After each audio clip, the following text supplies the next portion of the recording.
Welcome to the Unpopped Review, movie reviews for movie lover and not a movie critic. I am a huge M. Night Shyamalan fan, so when he came back 2 years ago with The Visit, I was so happy to see him return to form. But does his new movie Split continue the trend of improving his reputation, or does it bring him back to the days of Avatar: The Last Airbender? Let's find out in my review of Split.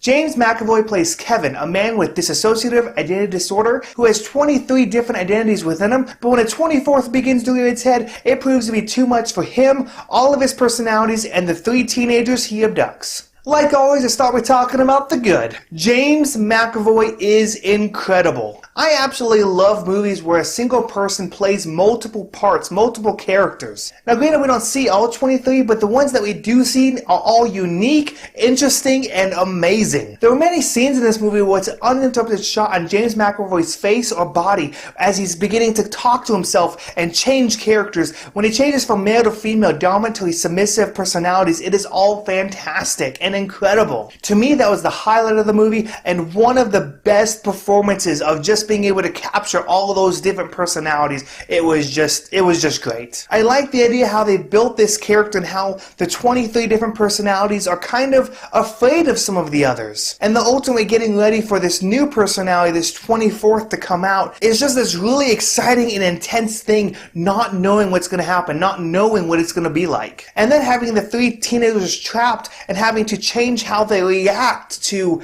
McAvoy's different personalities was just great. The next thing I want to talk about is how every Shyamalan movie always has a really big and usually interesting twist. Now while Split definitely does have a twist, the twist isn't necessarily part of the story. It doesn't hinge on or necessarily change anything in the actual movie. And I really don't want to give it away because I think it is incredible and added so much to the movie, because what it does do is it makes the movie of Split, which is very self-contained and very centric story on just James McAvoy's character, but what it does is it makes it bigger than that. It makes it bigger than just this movie, which is really exciting and may or may not go somewhere, and either way I'm okay with that. But I thought that the twist that comes at the very end, and I mean the very last 30 seconds of the movie, made the whole experience, made everything that much better. Now if you don't get the twist, definitely look into it, read about it, and see why it makes it so much better. And I'm even going to write my own article on why it makes it so great, which I'll link below. So if you're interested in what this twist is,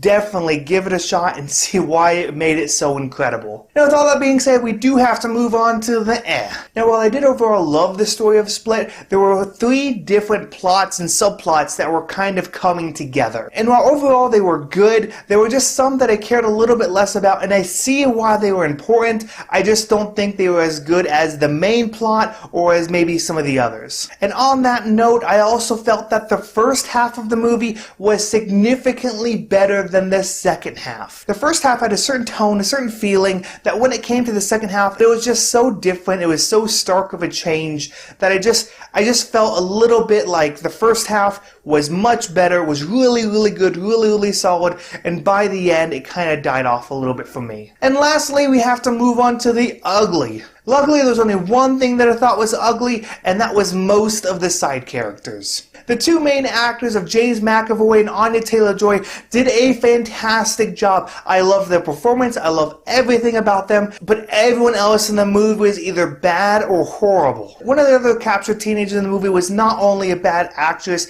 but her character was even bad in the movie. And then her father, luckily he's only in there for probably about 3 to 5 minutes, but he was laughable. It was so bad and so painful. So overall, I'm happy with the direction that M. Night Shyamalan is taking his directing career with these smaller, more independent, low-budget films. So as long as he continues in this direction, he's going to be just fine, back up there with one of my favorite directors. So while I do definitely like the movie, I say it's worthy to see the matinee showing, but as far as a grade out of 5, I gave it a 4.3. So that's what I thought of Split. What did you think? And what is your favorite M. Night Shyamalan movie? Let me know in the comments below. Don't forget to follow me on Facebook and YouTube, and remember to always keep it unpopped.